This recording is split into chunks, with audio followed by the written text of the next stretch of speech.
Hi friends, ഇന്ന് സുമിക എഴുതിയിരിക്കുന്ന ഒരു മെയിലേക്ക് കിടക്കാം. മാഡം, എൻ്റെ പേര് സുമിക, യഥാർത്ഥ പേരല്ല. എൻ്റെ വിവാഹം കഴിഞ്ഞിട്ട് 2 വർഷമായി. എനിക്ക് വയസ്സ് 27. PG കഴിഞ്ഞ് ഞാനൊരു മൾട്ടിനാഷണൽ കമ്പനിയുടെ ഓഫീസിൽ വർക്ക് ചെയ്തുകൊണ്ടിരിക്കുകയായിരുന്നു. ആ സമയത്താണ് എനിക്ക് വിവാഹാലോചന വന്നത്. എങ്കിലും കുറച്ച് കടങ്ങളൊക്കെ ഉണ്ടായിരുന്നതുകൊണ്ട് 1 വർഷം അവധി ഞാൻ ചോദിച്ചു. അങ്ങനെ ഞാൻ പഠിച്ചതിനുള്ള കടമൊക്കെ വീട്ടിൽ കഴിഞ്ഞ ശേഷമാണ് കല്യാണത്തിന് സമ്മതിച്ചത്. അതിനിടയ്ക്ക് വിവാഹം കഴിക്കാൻ പോകുന്ന ആൾ എന്നെ ഇടയ്ക്കിടയ്ക്ക് വിളിക്കുമായിരുന്നു. ഞങ്ങൾ രണ്ടുപേരും കൂടെ നല്ല കമ്പനിയായി. അങ്ങോട്ടും ഇങ്ങോട്ടും വിവാഹം കഴിഞ്ഞ ശേഷം എവിടൊക്കെ പോകണം, മറ്റു കലാപരിപാടികൾ എന്തൊക്കെയായിരിക്കണം എന്ന് വരെ ഞങ്ങൾ സംസാരിക്കാൻ തുടങ്ങി. പുള്ളിക്ക് ഇതിലൊക്കെ അതീവ ഇൻട്രസ്റ്റ് ആണെന്ന് എനിക്ക് മനസ്സിലായി. ആദ്യമൊക്കെ ഇൻട്രസ്റ്റ് ഇല്ലാത്ത രീതിയിലാണ് ഞാനും ഭാവിച്ചത്. പിന്നീട് ഭർത്താവാകാൻ പോകുന്ന ആളല്ലേ, അപ്പോൾ നല്ല രീതിയിൽ ഞാനും തിരിച്ചങ്ങ് പറഞ്ഞു കൊടുത്തു. കല്യാണം കഴിച്ചു കഴിഞ്ഞപ്പോഴേക്കും എനിക്കൊരു കാര്യം മനസ്സിലായി. പറയുന്ന ആവേശമൊന്നും പുരുഷന്മാർക്ക് പ്രവൃത്തിയിൽ ഇല്ല. പറയുമ്പോൾ കൊടുമുടി അങ്ങ് കയറ്റും. പക്ഷേ നമ്മൾ അവിടെ ചെന്ന് കഴിയുമ്പോഴേക്കും കൊടുമുടി കയറാൻ ഇത്തിരി പ്രയാസം തന്നെയാണ്. കഴിവുള്ള ആണുങ്ങൾ പ്രവൃത്തിയിൽ അത് കാണിക്കും, അല്ലാത്തവർ വളവള സംസാരിക്കുമെന്ന് എൻ്റെ ഒരു കൂട്ടുകാരി പറയുമായിരുന്നു. അത് യഥാർത്ഥമാണെന്ന് എനിക്ക് മനസ്സിലായി. പിന്നെ ഭർത്താവിനോടുള്ള സ്നേഹവും അദ്ദേഹത്തിൻ്റെ സ്വഭാവമൊക്കെ കൊണ്ട് ഞാൻ അഡ്ജസ്റ്റ് ചെയ്തു. 1-2 വർഷം ആസ്വദിച്ച് നടന്നിട്ട് മതി കുട്ടികളെന്നായിരുന്നു ഭർത്താവിൻ്റെ പ്ലാൻ. എൻ്റെയും പ്ലാൻ അങ്ങനെ തന്നെ. വല്ല പ്രൊമോഷനൊക്കെ കിട്ടിക്കഴിഞ്ഞിട്ട് മതി എന്നായിരുന്നു. അവിടെ അച്ഛനും അമ്മയുമുണ്ട് ഭർത്താവിൻ്റെ. അവർ രണ്ടുപേരും ജോലി ടൈപ്പുകളാണ്. അച്ഛൻ റിട്ടയർ ചെയ്ത ആളാണ്. റിട്ടയർ ചെയ്തിട്ട് അധികകാലമൊന്നും ആയിട്ടില്ല. പുള്ളിക്കാരൻ ഇന്ത്യയിലെ പല സംസ്ഥാനങ്ങളിലും അമ്മയുമായി പോയി താമസിച്ചിട്ടുണ്ട്. അതുകൊണ്ട് തന്നെ അമ്മയും കുറച്ചൊക്കെ മോഡേണാണ്.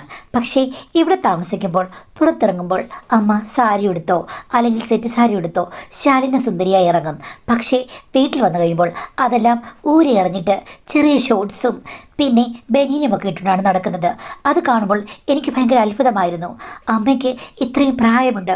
അതുമാത്രമല്ല, ചുമ്മാ കിടന്ന് തുളുമ്പുന്ന ചില സംഗതികളുമുണ്ട്.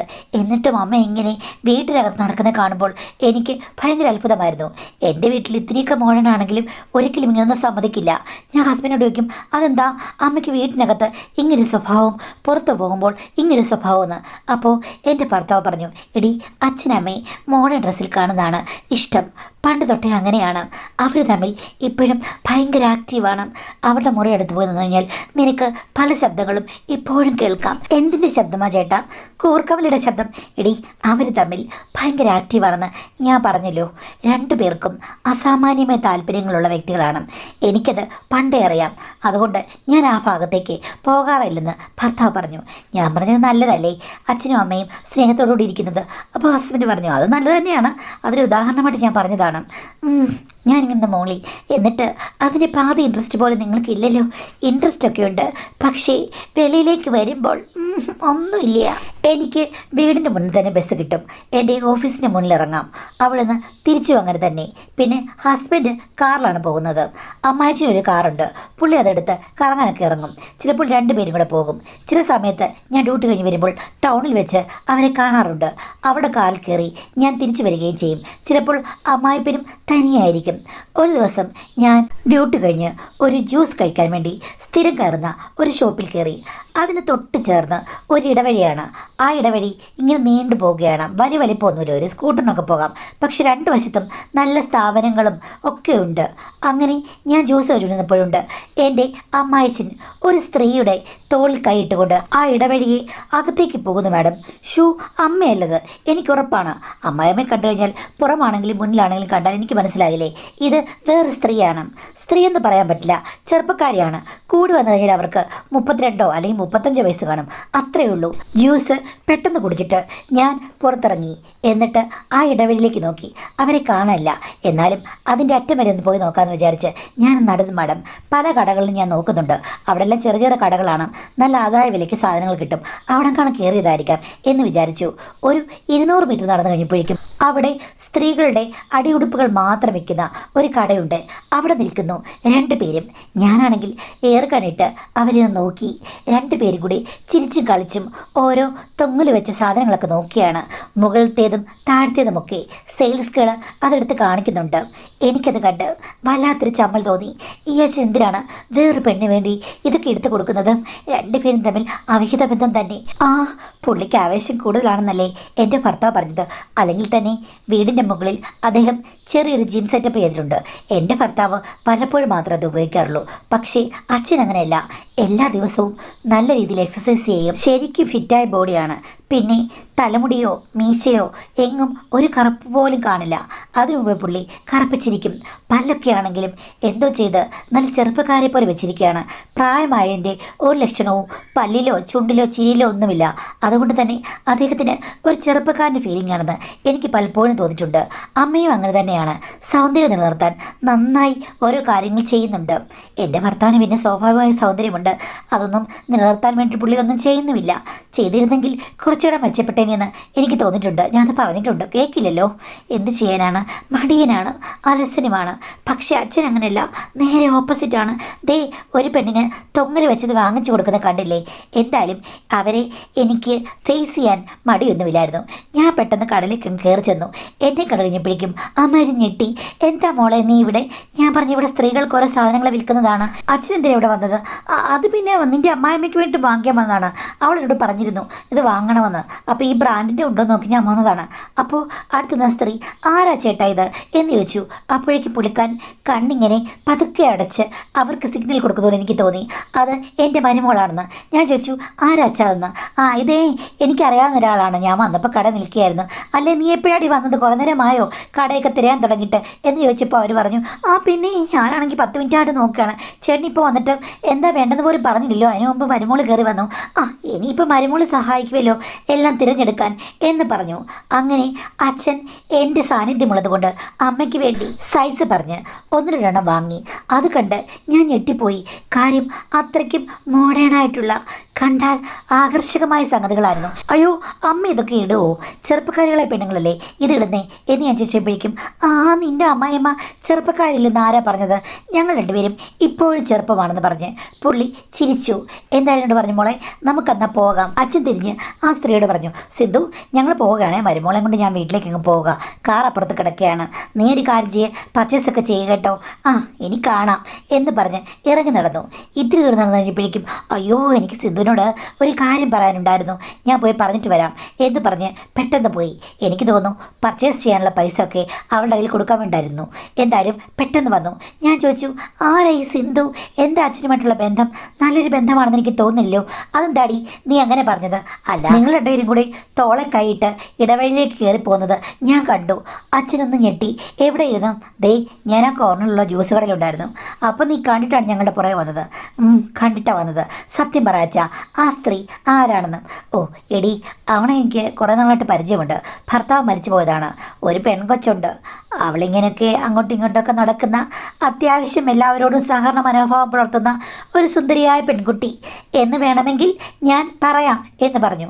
അപ്പം ഞാൻ പറഞ്ഞു സുന്ദരിയായ ആ പെൺകുട്ടി അച്ഛന് വേണ്ടി സഹകരണ സ്ഥാപനം തുറന്നു വെച്ചിരിക്കുകയാണെന്ന്.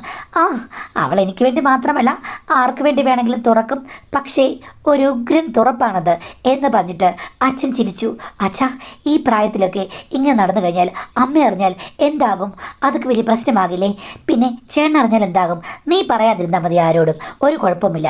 ഇവിടെ എല്ലാവർക്കും അത്യാവശ്യം ചുറ്റിക്കളികളൊക്കെ ഉണ്ട്. നിൻ്റെ അമ്മായിമ്മ മോശമാണോ? നീ മോശമാണോ? നിൻ്റെ ഭർത്താവ് മോശമാണോ? ഞാൻ പറഞ്ഞു എനിക്ക് ചുറ്റിക്കളിയൊന്നുമില്ല. ആർക്കറിയാം? നിൻ്റെ പുറകെ ഇതോടെ നടന്നു കഴിഞ്ഞാൽ അറിയാം നിനക്ക് കാര്യമായിട്ട് ചുറ്റിക്കളി ഉണ്ടാവുമെന്ന്. അച്ഛാ ദേ വെറുതെ അച്ഛനോട് തോന്നിയ ദിവസം കാണിച്ചിട്ട് എന്നെ കൂടെ കുറ്റം പറയരുത് എന്ന് പറഞ്ഞപ്പോൾ അച്ഛൻ പറഞ്ഞു എടി അങ്ങനെയല്ല, എല്ലാവർക്കും ഒരാളിൽ മാത്രം ഇൻട്രസ്റ്റ് തോന്നണമെന്ന് എന്തെങ്കിലും നിർബന്ധമുണ്ടോ? അങ്ങനെയില്ല. മനുഷ്യൻ്റെ മനസ്സല്ലേ, പല പാതകളിൽ കൂടിയും ഇങ്ങനെ പോകും. ഇവളെ ഞാൻ ടൗണിൽ വെച്ച് കണ്ട് പരിചയപ്പെട്ടതാണ്. ഇവൾ എന്നെ കണ്ട് ഇങ്ങോട്ട് വരികയായിരുന്നു. കണ്ടപ്പോഴെനിക്ക് മനസ്സിലായി പണത്തിന് വേണ്ടിയിട്ടാണെന്ന്. എങ്കിലും അവളുടെ ആ ഒരു മനോഭാവവും മറ്റു കാര്യങ്ങളുമൊക്കെ നന്നായതുകൊണ്ട് ഞാനും ആ ബന്ധം തുടരുന്നു. എന്നാലും അമ്മയൊക്കെ അറിഞ്ഞു കഴിഞ്ഞാൽ, നിൻ്റെ അമ്മായിമ്മ അറിഞ്ഞാൽ ഇതിൽ പ്രത്യേകിച്ച് പ്രശ്നമൊന്നുമില്ല. പണ്ട് മുതലേ എൻ്റെ ചുറ്റിക്കളികളൊക്കെ അവൾക്കറിയാം. അവളതിന് സപ്പോർട്ടുമാണ്. പക്ഷെ എൻ്റെ മോനൊന്നും അറിയില്ല. നീ പോയി അവനോട് പറഞ്ഞു കൊടുക്കരുത് കേട്ടോ എന്ന് പറഞ്ഞു. അമ്മയ്ക്ക് അച്ഛൻ്റെ ചുറ്റിക്കളികളൊക്കെ അറിയാമോ? അപ്പോൾ ഈ സിദ്ധെന്ന് പറഞ്ഞ അവരെ അറിയാമോ? അവൾ ഡയറക്റ്റ് ഒന്നും കണ്ടിട്ടില്ല. ഞാൻ ഫോട്ടോ കാണിച്ചിട്ടുണ്ട്, പറഞ്ഞിട്ടുമുണ്ട് ഇങ്ങനെ ഒരുത്തി ഉണ്ടെന്ന്. എന്നാലും അമ്മ എങ്ങനെയാണ് അതിന് വളം വെച്ച് തരുന്നത് എന്ന് ചോദിച്ചപ്പോൾ അച്ഛൻ പറഞ്ഞു, അതിന് പിന്നിലൊക്കെ അതിൻ്റെതായ ചില കാര്യങ്ങളുണ്ടെന്ന് നീ വിചാരിച്ചോളൂ. എല്ലാം അപ്പം നിന്നോട് പറയാൻ പറ്റില്ലല്ലോ. ഭാര്യയും ഭർത്താവും തമ്മിലുള്ള അഡ്ജസ്റ്റ്മെൻറ്റ് ലോകത്തിൽ അവർക്ക് മാത്രമേ അറിയൂ. ബാക്കി പുറത്തുനിന്ന് നോക്കുന്നവർക്ക് അതറിയാൻ പറ്റില്ല മോളെ. നല്ല മനപ്പരുത്തമുള്ള ബന്ധങ്ങളിൽ നമ്മൾ വിചാരിക്കുന്നതിനേക്കാൾ കൂടുതലുള്ള കാര്യങ്ങൾ നടക്കുമെന്ന് പറഞ്ഞു. എന്തായാലും അച്ഛൻ പറഞ്ഞതുകൊണ്ട് ഞാൻ പിന്നീട് കൂടുതലൊന്നും ചോദിക്കാൻ പോയില്ല. പിന്നീട് ഇടയ്ക്ക് അമ്മയ്ക്ക് ഞാനിങ്ങനെ ഓരോ ഹിൻഡിട്ട് കൊടുക്കും. അച്ഛനെ ഇന്ന് ഞാനൊരു പെണ്ണിൻ്റെ കൂടെ കണ്ടു, ഏതാ അവര് എന്നൊക്കെ ചോദിക്കും. ആരാ എന്നൊക്കെ പറഞ്ഞ് അമ്മ ഇങ്ങനെ പൊട്ടുകളിക്കും. ഒരു ദിവസം ഞാൻ പറഞ്ഞു, അമ്മേ, സ്ഥിരമായിട്ടൊരു സ്ത്രീയെ അച്ഛൻ്റെ കാറിലും ഒക്കെ കാണാറുണ്ട്. ടൗണിൽ കൂടി അവർ കറങ്ങി നടക്കുകയാണ്. അമ്മയ്ക്ക് ഇക്കാര്യം അറിയുമോ എന്ന് ചോദിച്ചു. അമ്മയപ്പോൾ എനിക്കറിയില്ല ഏത് സ്ത്രീന്ന് ഞാൻ പറഞ്ഞു. അമ്മയ്ക്ക് നന്നായിട്ട് അറിയാം ഈ കാര്യങ്ങളെല്ലാം. അമ്മ ഇതിന് സപ്പോർട്ട് ചെയ്യുകയാണ്. എന്താ അമ്മ ഇങ്ങനെയായി പോയത്? ഏതെങ്കിലും ഒരു ഭർത്താവിനെ ഇങ്ങനൊരു ഭാര്യ സപ്പോർട്ട് ചെയ്യുമോ? ആ സ്ത്രീ അച്ഛൻ്റെ പണമെല്ലാം അടിച്ചു മാറ്റിക്കൊണ്ട് പോവുകയാണ്. അങ്ങനെ ഒരു തീം എൻ്റെ ഭർത്താവിൻ്റെ പൈസ അടിച്ചു മാറ്റാൻ ഞാൻ സമ്മതിക്കില്ല. അതിൻ്റെയൊക്കെ കണക്ക് എൻ്റെ കയ്യിലിരിക്കുന്നത്. കാൽ കാശെടുത്താലും അതിന് പുള്ളി മറുപടി പറയണം. അവൾക്ക് വല്ല 1000-2000 രൂപ കൊടുക്കും, അത്രേ ഉള്ളെന്ന് പറഞ്ഞു. ഒറ്റ സ്ട്രെച്ചിന് അങ്ങനെ പറഞ്ഞു കഴിഞ്ഞപ്പോഴേക്കും അമ്മായിമ്മയ്ക്ക് മനസ്സിലായി നാക്കുപിഴയാണെന്ന്. ഞാൻ ചോദിച്ചു, സത്യം പറയാമേ, അമ്മ എന്തിനാണ് അച്ഛനിങ്ങനെ സപ്പോർട്ട് ചെയ്യുന്നത് എന്ന് ചോദിച്ചു കഴിഞ്ഞപ്പോഴേക്കും അമ്മ എന്നോട് പറഞ്ഞു, എടി, നീ എൻ്റെ മോനോട് ഇത് പറയരുത്. എൻ്റെ മൂത്ത മോൾ ഇവിടെ ഇല്ല. അവൾക്ക് എൻ്റെ കാര്യങ്ങൾ പറഞ്ഞു കഴിഞ്ഞാൽ ഏകദേശം മനസ്സിലാകും. പക്ഷേ ഇവനാണെങ്കിലില്ലേ, ഇവൻ്റെ അച്ഛൻ്റെ അമ്മയുടെ സ്വഭാവമാണ്. അവരാണെങ്കിൽ ഭയങ്കര ഭക്തി പരവശയായിട്ട് നടക്കുകയും സദാചാരവും ഒക്കെയുള്ളൊരു പ്രത്യേക ടൈപ്പാണ്. അതുകൊണ്ട് തന്നെ നിൻ്റെ ഭർത്താവിന് എന്ത് കണ്ടാലും ഭയങ്കര ഞെട്ടലാണ്. ഒരു പ്രത്യേകതരം പൊട്ടനാവന്. പക്ഷേ ഞങ്ങൾ ഭയങ്കര മോഡേണാണ് ജീവിച്ചത്. ഈ അമ്മയുടെ അടുത്ത് ഇവനെ കൊണ്ടാക്കി. അവിടെ അവൻ പഠിച്ചതുകൊണ്ട് അവൻ്റെ സ്വഭാവം അപ്പാടെ വേറെയാടി. അവനോട് നീ പറയല്ലേ പ്ലീസ്. എന്നാലും അമ്മേ, ഇതിൻ്റെ പിറകിലുള്ള സീക്രട്ട് എന്താ എന്ന് ചോദിച്ചു കഴിഞ്ഞപ്പോഴേക്കും അമ്മ പറഞ്ഞു, സത്യം പറഞ്ഞ മോളെ, അച്ഛനല്ല ഇത് തുടങ്ങി വെച്ചത്. എനിക്കാണെങ്കിൽ വിവാഹത്തിന് മുമ്പ് ഒരാളെ ഒത്തിരി ഇഷ്ടമായിരുന്നു. അന്യമതസ്ഥനായിരുന്നു അങ്ങേര്. ഒരിക്കലും വീട്ടുകാർക്ക് ആ കല്യാണം നടത്തിത്തരാൻ പറ്റില്ല. അയാളുടെ വീട്ടുകാർക്കും അത് സാധിക്കുന്ന കാര്യമില്ല. അങ്ങനെ ഞങ്ങൾ രണ്ടുപേരും പിരിഞ്ഞു. അയാൾ വേറെ കല്യാണം കഴിച്ചു. അത് കഴിഞ്ഞ് 2 വർഷം കഴിഞ്ഞിട്ടായിരുന്നു എൻ്റെ കല്യാണം. പക്ഷേ ഞങ്ങൾക്കൊരിക്കലും ഒരുമിക്കാനൊരവസരം ഈ പ്രേമിച്ചപ്പോൾ കിട്ടിയിട്ടില്ല മോളെ. എനിക്ക് സത്യം പറഞ്ഞാൽ അയാളെ ഒത്തിരി ഇഷ്ടമായിരുന്നു. വെളുത്ത് തൊടുത്ത് എൻ്റെ സ്വപ്നത്തിലുള്ള കുതിരപ്പുറത്തേറി വരുന്ന ഒരു രാജകുമാരനായിരുന്നു. പക്ഷേ രാജകുമാരൻ്റെ കുതിരയോ അല്ലെങ്കിൽ കുതിരപ്പുറത്തോ ഒന്നും ഞാൻ കയറിയിട്ടില്ല. എന്ത് ചെയ്യാനാണ്? അങ്ങനെ വിവാഹം കഴിഞ്ഞു. വിവാഹം കഴിഞ്ഞപ്പോഴാണ് എനിക്കൊരു കാര്യം മനസ്സിലായത്. എൻ്റെ ഭർത്താവ് ഭയങ്കര ഒരു പഞ്ചാരടി വീരനാണ്. ധാരാളം പെണ്ണുങ്ങളുമായിട്ട് ഇങ്ങനെ സംസാരിക്കുകയും ചെയ്യും. ഏത് പെണ്ണിനെ കണ്ടാലും പുള്ളി ഒന്ന് പുറകെ പോകും. പക്ഷേ മറ്റനുകൂലതകളൊന്നും എൻ്റെ മുന്നിൽ വെച്ച് കാണിച്ചിട്ടില്ല. എങ്കിലും പഞ്ചാരടിയും പെണ്ണുങ്ങളോട് താല്പര്യവും ഇത്തിരി കൂടുതലാണ്. എന്നാലും പുള്ളിക്കാരൻ രാത്രി ഒരു നിമിഷവും എന്നെ വെറുതെ വിടാറില്ല. എന്നെ അത്രയും സ്നേഹിക്കും. പണ്ട് എൻ്റെ മനസ്സിലുണ്ടായിരുന്ന പ്രേമഭംഗങ്ങളൊക്കെ പുള്ളി വന്ന ശേഷമാണ് പോയത്. അതിന് കാരണം എൻ്റെ ഭർത്താവ് ഒരു കരുത്തനായിരുന്നു. മണിക്കൂറുകളോളം എനിക്ക് വേണ്ടി ചെലവഴിക്കുന്ന ഒരാൾ രാവിലെ ഇപ്പോൾ എന്തെങ്കിലുമൊക്കെ അലകുലത്ത് കാണിച്ചാലും നമ്മളങ്ങ് സഹിക്കും. എന്നാലോ വ്യക്തമായിട്ട് പുള്ളിയുടെ ബന്ധങ്ങൾക്ക് എനിക്കൊരു തെളിവും കിട്ടിയിട്ടില്ല. പക്ഷേ ഒരു വട്ടം ഞങ്ങൾ തമിഴ്നാട് വർക്ക് ചെയ്യുമ്പോൾ അവിടെ ഓഫീസിലുള്ളൊരു പെണ്ണുമായിട്ട് ഇങ്ങേർക്ക് ബന്ധമുണ്ടെന്നുള്ള രീതിയിൽ പലരും പറഞ്ഞ് ഞാൻ അറിഞ്ഞു. പുള്ളിയുടെ കടിഞ്ഞാണ് എൻ്റെ കയ്യിലുമാണല്ലോ. ഞാൻ അവളെ കണ്ട് ശരിക്ക് 2 പറഞ്ഞു. അവൾ പറഞ്ഞത് എൻ്റെ ഭർത്താവ് കുറ്റക്കാരനല്ല. അവൾക്ക് എൻ്റെ ഹസ്ബൻഡിനെ കണ്ടു കഴിഞ്ഞപ്പോഴേക്കും അങ്ങ് വല്ലാത്ത ചില ഫീലിങ്സ് വന്നു. ഭർത്താവില്ലാതെ നിൽക്കുകയായിരുന്നു. അങ്ങോട്ട് കയറി ഒത്തിരി പരിശ്രമിച്ച ശേഷമാണ് ചേച്ചിയുടെ ഭർത്താവ് വളഞ്ഞത് എന്ന മട്ടിലാണ് സംസാരിച്ചത്. അതുകൊണ്ടാണ് ഇങ്ങനെ സംഭവിച്ചു പോയത്. അദ്ദേഹം ഒരു മിടുക്കനാണെന്നൊക്കെ പറഞ്ഞ് അവൾ എന്നെ ഇറിറ്റേറ്റ് ചെയ്യുന്ന രീതിയിൽ സംസാരിച്ചു. ഞാൻ പറഞ്ഞു നിർത്തിക്കുമെന്ന്. ഭർത്താവുമായിട്ട് സംസാരിച്ച് കഴിഞ്ഞപ്പോൾ ഭർത്താവ് പറഞ്ഞു ഞാൻ അങ്ങോട്ട് പോയില്ലെങ്കിലും പെണ്ണുങ്ങൾ വന്ന് എൻ്റെ തോളിൽ കയറുവന്ന്. ആ സമയത്ത് എനിക്ക് വല്ലാത്ത വിഷമമായിരുന്നു. ഞാൻ പൊട്ടിത്തെറിച്ചുകൊണ്ട് പറഞ്ഞു എനിക്ക് വിവാഹത്തിന് മുമ്പ് ഒരു ബന്ധമുണ്ടായിരുന്നു. പക്ഷേ ഒരിക്കൽ പോലും ഞങ്ങൾ തമ്മിൽ അതിർത്തി കടന്ന് ഒന്നിലേക്കും ഇടപെട്ടിട്ടില്ല. പുള്ളി എന്ത് സുന്ദരനാണെന്നറിയാമോ? നിങ്ങളെക്കാൾ സുന്ദരൻ. അയാൾ പോലും പറഞ്ഞിട്ടില്ല പെണ്ണുങ്ങൾ എൻ്റെ പുറകെ നടക്കുകയാണെന്ന്. നിങ്ങളാരെ കാമദേവനോ എല്ലാ പെണ്ണുങ്ങളും പുറകെ നടക്കാൻ എന്ന് പറഞ്ഞു. അപ്പോഴേക്ക് ഭർത്താവ് നിനക്ക് വിവാഹത്തിന് മുമ്പ് ഇങ്ങനൊരു ഹിസ്റ്ററി ഉണ്ടായിരുന്നോ? ആട്ടെ, ആ സുന്ദരൻ ഇപ്പോൾ എവിടെയാ? എനിക്കറിയില്ല എനിക്കറിയില്ല അയാൾ എവിടെയാണെന്ന്. അയാൾ കല്യാണം കഴിച്ച് എവിടെയെങ്കിലും ആയിരിക്കും. ആരാണെന്ന് എന്നോട് ചോദിച്ചു. അപ്പോഴേക്കും 2 മക്കൾ ഉണ്ടായി കഴിഞ്ഞല്ലോ. അപ്പോൾ എൻ്റെ പ്രസവം നിർത്തിയിരുന്നു. പുള്ളി അങ്ങനെ ചോദിച്ചു കഴിഞ്ഞപ്പോഴേക്കും ഞാൻ പറഞ്ഞു, ഇന്ന ആളാണ്, ഇപ്പോൾ എവിടെയാണെന്ന് എനിക്കറിയില്ല എന്നൊക്കെ പറഞ്ഞു. പുള്ളി അയാളുടെ പേരും പടമൊക്കെ കണ്ടു കഴിഞ്ഞപ്പോഴേക്കും സുന്ദരൻ തന്നെയാണ്, ഇവൻ്റെ പുറകെ ഇപ്പോൾ 100 പെണ്ണുങ്ങൾ കാണും. ഇങ്ങനെയൊക്കെ ആണെങ്കിലും ഒരാഴ്ച കഴിഞ്ഞപ്പോൾ പുള്ളി എന്നോട് പറഞ്ഞു, എടി നിൻ്റെ കാമുകനില്ലേ? ഏത് കാമുകൻ? നീ പറഞ്ഞില്ലേ ആ പുള്ളിക്കാരൻ ഇപ്പോൾ ചെന്നൈയിലുണ്ട്. ഞങ്ങളന്ന് കാഞ്ചീപുരത്തുണ്ട്, അടുത്താണ് താമസം. അപ്പം ചെന്നൈയും കാഞ്ചീപുരമായിട്ട് വലിയ ദൂരമൊന്നും ഇല്ലല്ലോ, അത് ഞാൻ എന്ത് വേണം എന്ന് ചോദിച്ചു കഴിഞ്ഞപ്പോഴേക്കും ഭർത്താവ് ഡീറ്റെയിൽസായിട്ട് പറഞ്ഞു, അങ്ങേര് ഇപ്പോൾ വർക്ക് ചെയ്യുന്ന സ്ഥാപനം, ഭാര്യയും 2 കുട്ടികളുമുണ്ട്, എവിടെയാണ് താമസിക്കുന്നത് എന്നൊക്കെ പറഞ്ഞു. ഞാൻ ചോദിച്ചു, ഇതൊക്കെ അറിഞ്ഞിട്ട് എന്താ കാര്യമെന്ന്. ഭർത്താവ് പറഞ്ഞു, എന്തായാലും ഞാൻ വേറൊരു ബന്ധത്തിൽ ചെന്ന് വിട്ടു, നമ്മൾ തമ്മിൽ ഇപ്പോൾ ഉടക്കുണ്ടാക്കി വഴക്കായി നിൽക്കുകയാണ്. നിന്റെ ഹിസ്റ്ററി കേട്ടപ്പോൾ എനിക്ക് ഞെട്ടലായി. ഞാനായിരുന്നെങ്കിൽ ഇപ്പോൾ ഒരു പെണ്ണുമായിട്ട് സ്നേഹത്തിലായിരുന്നെങ്കിൽ വിവാഹത്തിന് മുമ്പേ തന്നെ പല കാര്യങ്ങളും നടന്നേനി. പക്ഷേ നിന്റെ രാജകുമാരനുമായിട്ട് നിനക്ക് ഒരു കാര്യം പോലും നടന്നിട്ടില്ല. പക്ഷേ എന്നെ കല്യാണം കഴിക്കുകയും ചെയ്തു. ഇപ്പോൾ എൻ്റെ കയ്യിൽ മിസ്റ്റേക്ക് ഉണ്ടായി കഴിഞ്ഞപ്പോഴേക്കും നീ എന്നോട് വഴക്കിടുകയും ചെയ്യുന്നു. അങ്ങനെയാണെങ്കിൽ അവന് നിന്നോട് ഇപ്പോഴും താല്പര്യമുണ്ടെങ്കിൽ നിനക്ക് അയാളെ പോയി ഒന്ന് കാണാം, മിണ്ടാം, സംസാരിക്കാം. ഇനിയിപ്പോൾ ബാധ്യതകളൊന്നുമില്ലല്ലോ, കുട്ടികളും ഉണ്ടാകില്ല.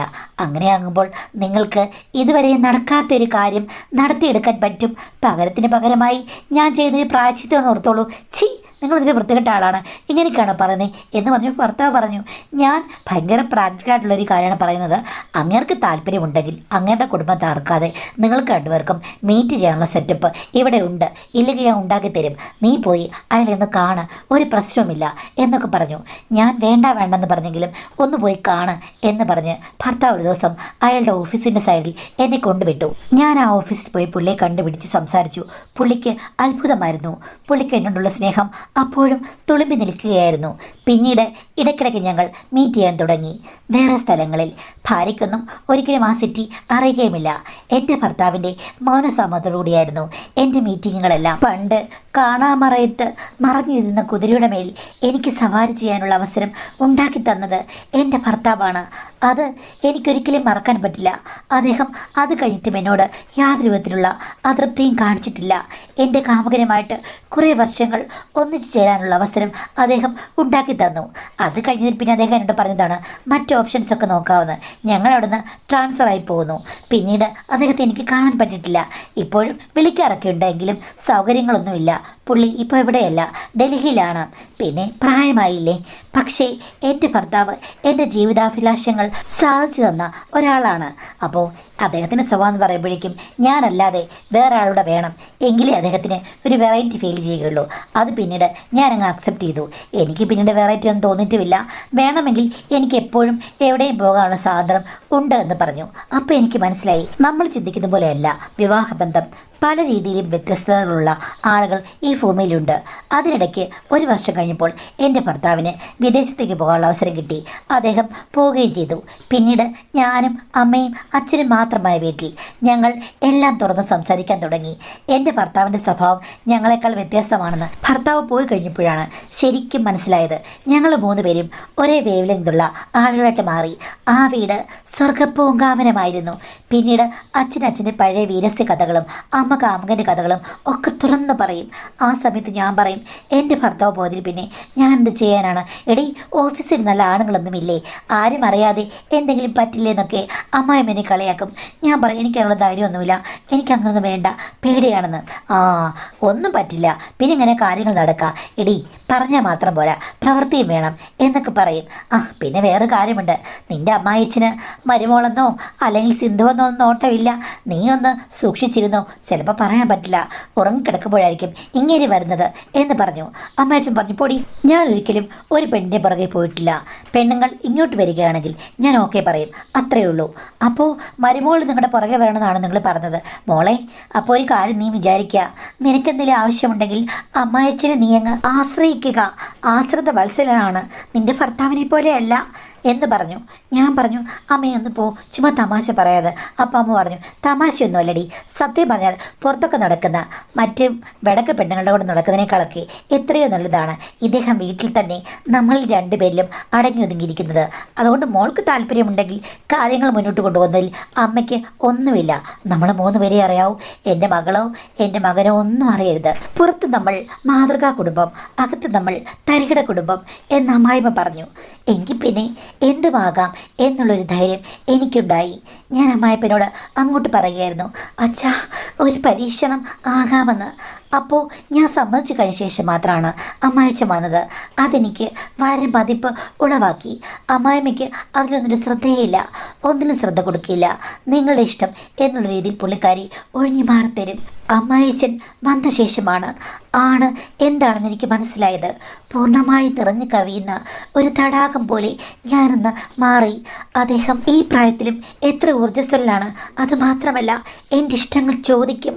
മോളെ ഇത്രയും മതിയോ, ഇത്രയും മതിയോ എന്ന് ചോദിച്ച് സദ്യക്ക് വിളമ്പുന്ന ഒരു കലാകാരനാണ് അദ്ദേഹം എന്ന് എനിക്ക് മനസ്സിലായി. 10ഉം 12ഉം എന്തിനാ മാഡം, കരുത്തനായ ഒരാൾ പോലെ ചുമ്മാതല പെണ്ണുങ്ങൾ അദ്ദേഹത്തിൻ്റെ പുറകെ നടക്കുന്നത്.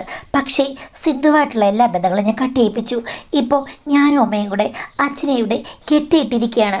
2 പെണ്ണുങ്ങൾക്കും സ്വന്തമാണ് അച്ഛൻ. പക്ഷേ അമ്മ പറഞ്ഞിരുന്നു അബദ്ധങ്ങളൊന്നും ഉണ്ടാക്കരുതെന്ന്. പക്ഷേ അബദ്ധം സംഭവിച്ചു മാഡം. ഗുളിക കഴിച്ചാണ് ഒഴിവാക്കിയത്. ഡോക്ടറൊന്നും കണ്ടില്ല. അത് കഴിഞ്ഞതിൽ പിന്നെ എനിക്കൊരു കുറ്റബോധമുണ്ട്. എന്തെങ്കിലും വന്ന് പ്രശ്നമായാലോ എന്ന്. എന്തെങ്കിലും മാർഗങ്ങൾ സ്വീകരിക്കേണ്ടതുണ്ട് മാഡം. പക്ഷേ അച്ഛൻ പറഞ്ഞത് അച്ഛൻ ഇങ്ങനെ സുരക്ഷോപാധികളൊന്നും ഉപയോഗിക്കാൻ ഇഷ്ടമല്ലെന്നാണ്. പിന്നെ എങ്ങനെയാണിത് മാനേജ് ചെയ്യുക? ഭർത്താവ് നാട്ടിലാത്ത ഞാൻ തനിയെ പോയി സുരക്ഷാ മാർഗങ്ങൾ വേണമെന്ന് ഗൈനക്കോളജിനോട് പറഞ്ഞു കഴിഞ്ഞാൽ അത് നടക്കുമോ മാഡം എന്നാണ് ചോദിച്ചിരിക്കുന്നത്. തീർച്ചയായിട്ടും അതൊക്കെ പറ്റും. കാരണം വെച്ച് കഴിഞ്ഞാൽ ഇപ്പോൾ ആ ഒരു മാർഗങ്ങളെന്നൊക്കെ പറയുമ്പോൾ ഒരിക്കലും എന്തെങ്കിലും അപകടങ്ങൾ ഉണ്ടാകുന്നതോ അല്ലെങ്കിൽ വലിയ കാര്യമൊന്നുമില്ല. ലൂപ്പിടുക എന്നൊക്കെ പറഞ്ഞത് വളരെ സിമ്പിളായിട്ടുള്ള കാര്യമാണല്ലോ. അപ്പോൾ അത് ഏത് വിവാഹിതയുള്ള സ്ത്രീക്കും ഡോക്ടർ പറയുന്ന സമയത്ത് പോയി കഴിഞ്ഞാൽ ഡോക്ടർ അത് ചെയ്തു തരും. ഭർത്താവ് കൂടെ ഉണ്ടോ എന്നൊന്നുമില്ല, ആരെങ്കിലും ഒരാൾ കൂടെ പോയാൽ മതി. അപ്പോൾ അതൊന്നും പ്രശ്നമില്ല. നിങ്ങളുടെ ഹിസ്റ്ററി ഒന്നും അവർ ചൂഴ്ന്ന് നോക്കില്ല. അപ്പോൾ ഈ പറഞ്ഞതുപോലെ അലകുലത്ത് തുടങ്ങുകയാണെങ്കിൽ അനാവശ്യമായിട്ടുള്ള ഇത്തരം സംഭവങ്ങൾ ഉണ്ടാകാതിരിക്കാൻ വേണ്ടി അത്തരം ഒരു മാർഗം സ്വീകരിക്കുന്നതാണ് നല്ലത്. അതിനിപ്പോൾ അമ്മായിയമ്മ കൂടെ ഉണ്ടല്ലോ, അവരോട് പറഞ്ഞ് വിളിച്ചുകൊണ്ട് പോയാൽ മതി. അതിന് പേടിക്കേണ്ട കാര്യമൊന്നുമില്ല. അവിടെ പോയി ആവശ്യമില്ലാത്ത കഥകൾ പറയാതിരുന്നാൽ മതി. പക്ഷേ എന്ന് വെച്ചിട്ട് ഈ ഒരു ട്രാക്ക് നല്ലതാണെന്ന് എനിക്ക് പറയാൻ പറ്റില്ല. ഭർത്താവിനെ വഞ്ചിച്ചുകൊണ്ട് 3 പേരും കൂടെ കൂട്ടക്കൊമ്മി അടിക്കുക എന്ന് പറയുമ്പോഴേക്കും അത് നല്ലൊരു കഥയല്ല. പക്ഷേ സാങ്കേതികമായി ചോദിച്ചു കഴിഞ്ഞാൽ ഇപ്പോൾ ഒരു ഗൈനക്കോളജിനെ കണ്ട് ഇത്തരം മാർഗങ്ങൾ നിക്ഷേപിക്കുന്നതിൽ ഭർത്താവിൻ്റെ സാന്നിധ്യം ഉണ്ടാകണമെന്ന് നിർബന്ധമൊന്നുമില്ല. അത് നമ്മളുടെ ചോയ്സാണല്ലോ.